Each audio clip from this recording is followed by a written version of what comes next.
Welcome back to the All About English podcast. I'm Grace, and this is James. Let's dive right in.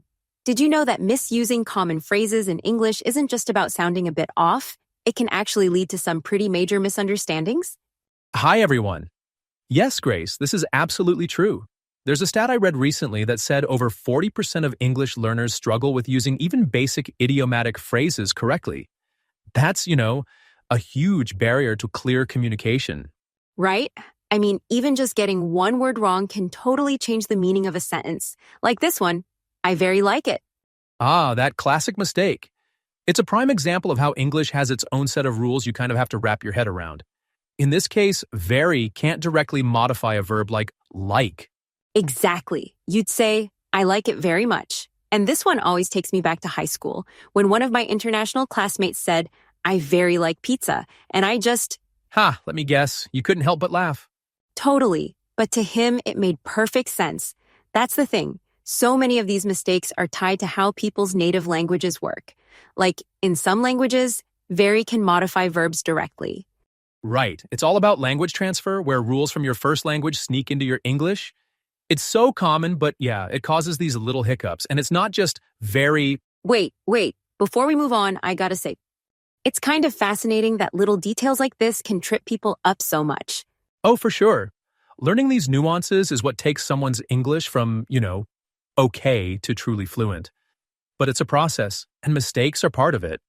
Totally agree. And honestly, I think part of learning English, or any language, is finding these mistakes funny and just rolling with them. Speaking of funny mistakes, here's another one that always gets me. He is married with a doctor. Oh yeah, that one always makes me chuckle a little. Right? Like, picture it. You show up to a party and someone casually says, he's married with a doctor.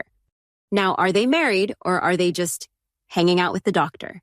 Exactly. It's such a small difference, but swapping with for to completely changes the meaning. In English, we say married to when talking about your spouse. Which makes way more sense, right? Otherwise, it sounds like you're teaming up with the local surgeon or something. Yeah. And the funny thing is, this mistake probably happens because in other languages like Spanish or French, the equivalent phrase uses a word closer to with. So it's the same idea. Language transfer playing tricks on you. Totally. All right, moving on. She has 25 years. Oh yeah, classic error. This one's interesting because, again, people are translating directly from their native language. In English, though, we use is for age, like she is 25 years old. And if you think about it, saying she has 25 years sounds like she's carrying a stack of years around in her backpack or something. Exactly. In English, age is phrased as a state of being, not something you possess. It's a little thing, but it can definitely cause confusion in conversations. Yeah, like imagine someone introduces themselves at a party and they're like, hi, I have 30 years. I mean, you'd probably want to ask, of what? Experience? Lifespan? Exactly. All right, now for one of my favorites, I'm boring versus I'm bored. Ooh, this one's tricky because it's such a subtle change in wording, but the meaning is totally different. Right. I'm boring means you are not interesting to others, while I'm bored means you're feeling uninterested in the moment. It's a big difference, even though it's just one word. Yeah, and think about how awkward it could get. Like you go up to someone and say, hi, I'm boring. That's definitely not the first impression you want to make. Nope, not at all. But again, it's an easy mistake to make because the difference between active and passive meanings isn't always clear when learning English. For sure. And I think this one really highlights how important it is to get your feelings across accurately. Otherwise, people might think you're calling yourself dull instead of just looking for something fun to do. Speaking of little mistakes that can totally trip people up, here's another one that always makes me smile. I didn't went. Ah, yes. The double past tense mistake? It's probably one of the most common errors I've heard. For sure. And honestly, I get how it happens. Like, it sounds correct if you're not used to English grammar rules. But here's the deal. After did, we always use the base form of the verb. So the correct phrase is, I didn't go. Exactly. It's one of those rules that seems small, but it's everywhere in English. Like did already puts the sentence in the past, so adding another past tense verb is just, overkill. Totally. And it's such an easy fix once you know it. Think of it this way. Did is already doing the heavy lifting for you, so the verb gets to chill in its base form. Ha, I like that image. And this rule really simplifies things if you're learning English.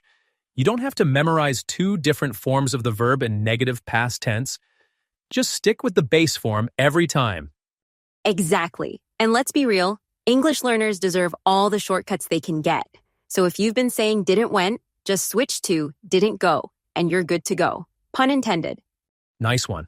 But seriously, imagine how confusing this could get in a conversation. Like if someone says, I didn't went to the meeting, you might need a second to process what they mean. Right? It could totally throw you off for a second. And by the way, I love how this rule isn't just about verbs like go. It applies to all verbs, right? Like didn't ate turns into Didn't eat. Exactly. Whether it's didn't see, didn't run, or didn't believe, the pattern never changes. It's one of the few consistent things in English. thank goodness for that, right?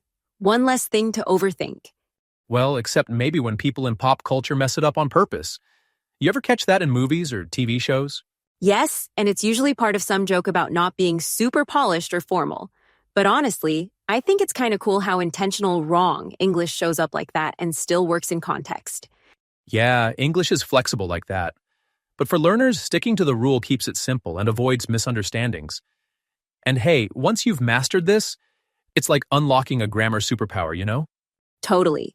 Like, okay, here's my challenge to anyone listening.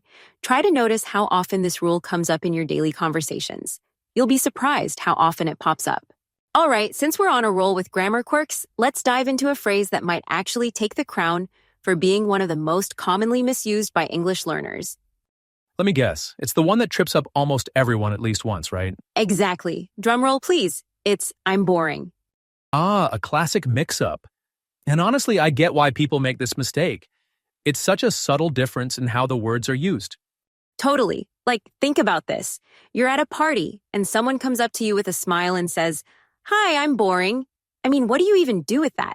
Right? You'd probably just stand there like, okay. Exactly. But the thing is, what they actually want to say is, I'm bored, as in, I need something fun to happen here, stat. And the real kicker here is how it flips the meaning entirely. Saying, I'm boring turns the whole focus on yourself, as in, I'm not interesting to anyone. But I'm bored is just about your feelings, like, I'm not entertained right now. Yeah, it's kind of wild how just one word can make such a big impact. And honestly, this mistake is so relatable. It reminds me of this time in college when a friend of mine who was learning English came up to me all serious and said, Grace, why am I so boring? Oh no, what did you say? I couldn't help it. I burst out laughing. But then I felt bad and realized he meant bored. So we had this whole conversation about the difference. And he was just like, English is so weird. I couldn't argue with that. Haha, I love that. And honestly, this one mistake kind of captures the essence of learning English, doesn't it? It's quirky, sometimes frustrating, but ultimately those little aha moments make it fun. Exactly. So for anyone listening, remember, if you're bored, say, I'm bored. If you think you're boring, well, maybe take up a new hobby or something. Or just double check your grammar first. It could save you from some awkward moments. Thinking back to that last example, it really sums up how quirky English can be. So to quickly recap what we've covered today. Okay, let's see if I can remember them all. First up, I very like it, which should be, I like it very much. Totally. And that one's such a, subtle grammar tweak, but it makes all the difference. right. And then there was the classic, he is married with a doctor, which of course is supposed to be, Married to a doctor. Otherwise, it just sounds like he and the doctor are in some kind of team-up situation, which, let's be honest, could get confusing real quick. exactly, and don't forget, she has 25 years. That always makes me picture someone lugging around the years like they're physical objects. Same. But yeah, she is 25 years old. Age is about being, not having. Super important to remember. And then we talked about I'm boring instead of I'm bored, which, honestly, might be the most awkward mistake to make in daily conversations. Totally. Saying I'm boring is like announcing to the world that you're not any fun, when really, you probably just wanted to say you need something exciting to happen. Big difference. And finally, we had I didn't went, which should always be I didn't go. That rule about using the base form of the verb is such a lifesaver once you know it. Yeah, I feel like once you get that down, it's like one less grammar gremlin to deal with.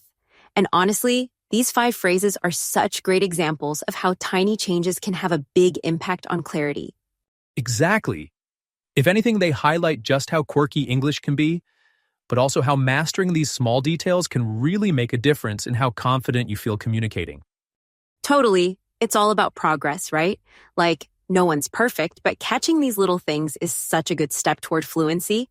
So, we've just wrapped up our top 5 misused English phrases. It's been a journey, hasn't it?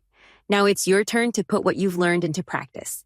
Yeah, we'd love to hear about the funny or confusing mistakes you might have made, or even heard in your journey with English. Absolutely. Like, have you or someone you know ever mixed up boring and bored? Or maybe you've got your own stories of language mix-ups that you're dying to share? Yeah, drop those in the comments or share them with us online.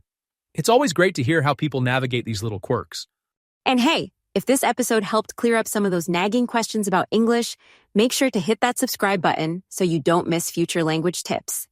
Right, and remember, learning a new language is all about progress, not perfection. So keep at it and have fun with it along the way.